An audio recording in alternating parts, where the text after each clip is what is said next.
In this video, we're going to talk about iteration, and in this first video, we're going to talk about basic for loops. For iteration in Java, we're going to spend 4 quick videos doing loops. The reason I say that is we need to cover for loops, and then we need to cover what the AP College Board calls enhanced for loops. It's really nothing more than a for each loop. It's a form of syntactic sugar, which means it's something that makes our job as a programmer easier when it is appropriate. Then we're going to do a very quick video on do whiles and while do's. So for the first video, we are just going to beat to death basic for loops. Okay? So I've already got the project set up. My header's folded, and I've got a system out print line blank so I can copy and paste it to make things even faster. And we're going to just start by saying that basic for loops are just like C. All right, so we're going to say for int x equals 0, x is less than 10, x plus plus, and I'm putting some extra spaces in here just to make it really readable on my screen. And I'm going to swipe my first copy of this. And here we're just going to print x plus, and actually, print line, I'm going to just use print, and it's going to be x plus slash t for tab. Okay, and I need another, oh, not there. How about up here? My cursor got lost on me. There we go. No. Print x plus, there we go. All right, so I'm going to print x plus a tab. And notice I'm using print, not print line. So here's a chance for me to show you how I can suppress the carriage return. And when I come out of the loop, then I'm going to say, well, give me a blank print line. And that will move the carriage back to the next line. All right, so let's run that. I should see 0 through 9 printed out if I did this right. There we go. 0 through 9. Okay? One tab apart. So that's pretty easy to see. All right, and that's a basic for loop right there. It should look extremely like the language C. And as we know, I can go the other way.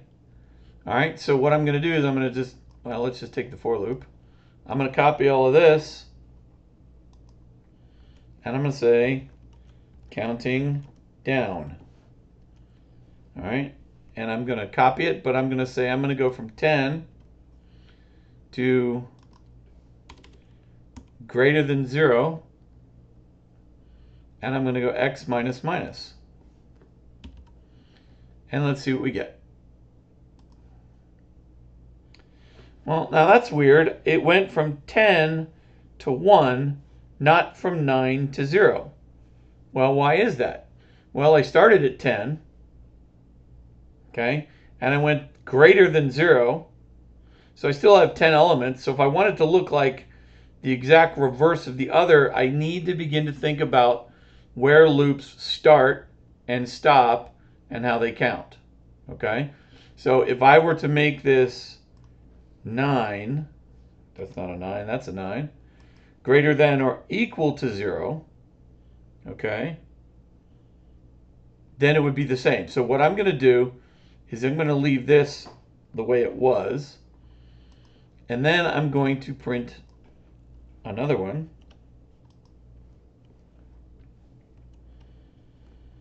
That got all twisted over there, didn't it? All right, and this time I'm going to say from 9 to greater than or equal to 0. And we'll see the difference. And what did I miss? 10, 9, 8, 7, 6. Oh, I didn't start at 10. There we go. Oh, because that was supposed to be a 9. There we go. And even when I know what I'm doing, it can get confusing. All right, so 0 through 9, and there was the 10 through 1, and now there's the 9 to 0. Okay? So the point of what I'm saying is, my typos aside, you really want to pay attention to where you're starting, where you're stopping, and whether you're going forward or back. Okay? So that's kind of how you want to think about these, because when we get into more of the complicated types of things we do with arrays, we may want to count by a different amount. So let's say we're going from 0 to less than 10 again, going up by 2, plus equals 2. All right, what does that give us? In that case, we get 0, 2, 4, 6, 8. Okay, so let's say this is counting up by 2. Now let's count down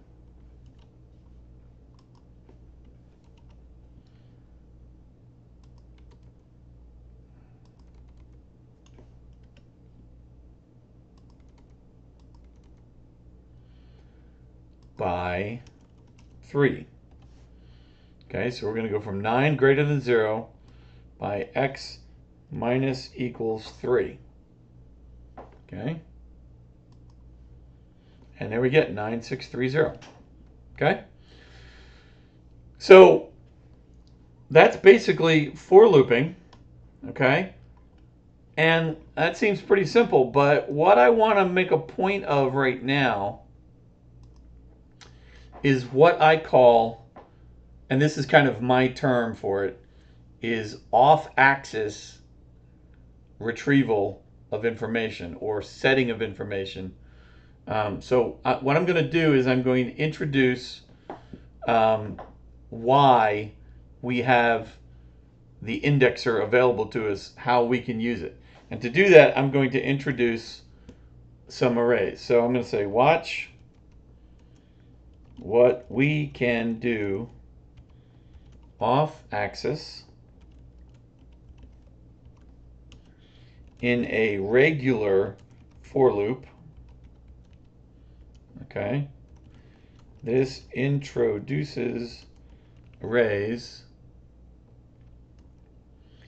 and is important because we cannot do this with an enhanced for loop. Okay, now what we cannot do is the off-axis into the array. So first of all, I'm going to start with an array of integers, so it's of type int, but we're going to call it my array, denote it as an array, and I'm going to initialize it right off the bat as having 2, 5, 7, 12, 33, 45, 65, 77, 97, and 201 as values. Okay, so that is my array. Now I'm going to do a for loop for int x equals 0, and here I'm going to use the fact that I am initializing the local in-scope variables that are only valid inside this for loop. I'm going to make one called y equals my array dot, notice I have a class here, so I can say length. Okay, and I'm even going to do something really wild and come up with another integer called sum equals 0, semicolon. Now that's kind of strange, all right?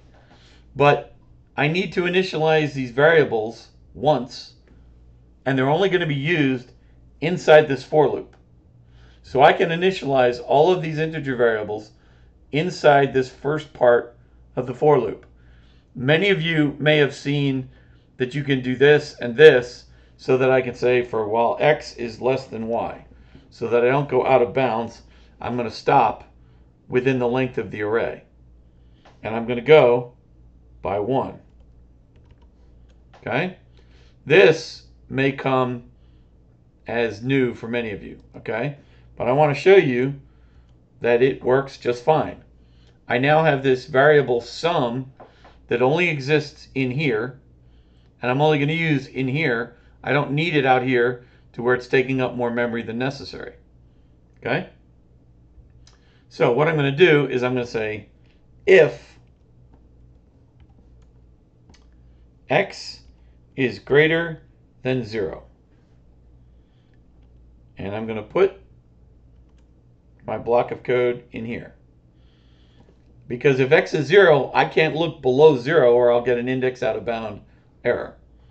So I'm saying if that is true, sum is equal to my array at x plus my array at x minus 1.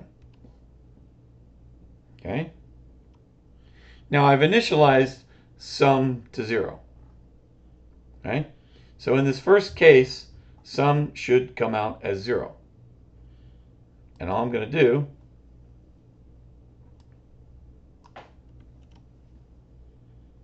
is print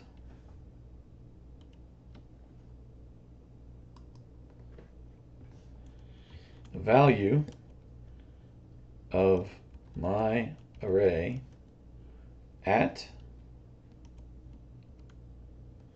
plus x. So that's the value of the index plus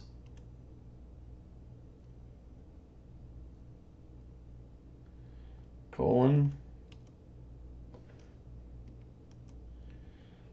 plus my array of x plus and sum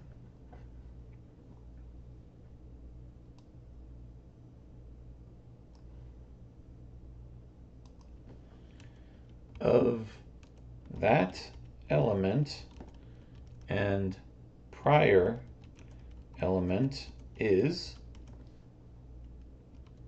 plus sum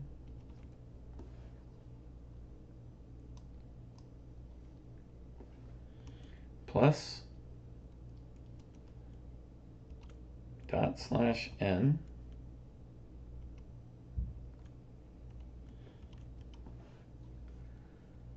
Okay, now I gotta make sure because I think I'm missing a quote somewhere. Value of my array at position x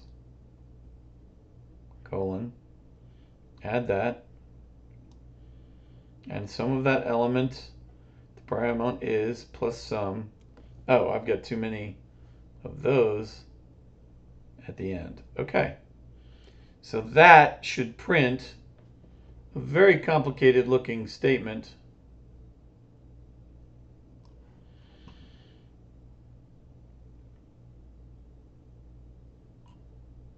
And I'm just going to move this guy up there just in case.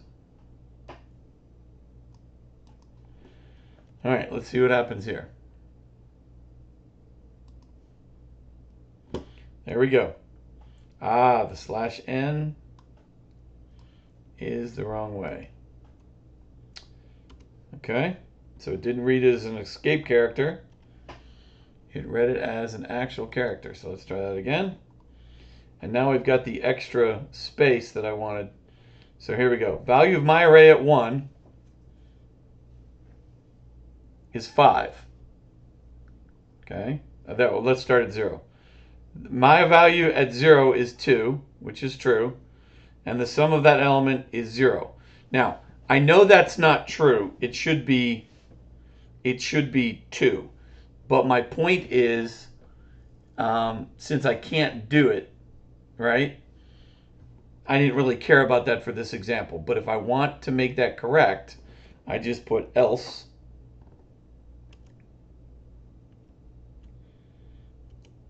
sum equals my array at x. Okay? Now, that will correct that error.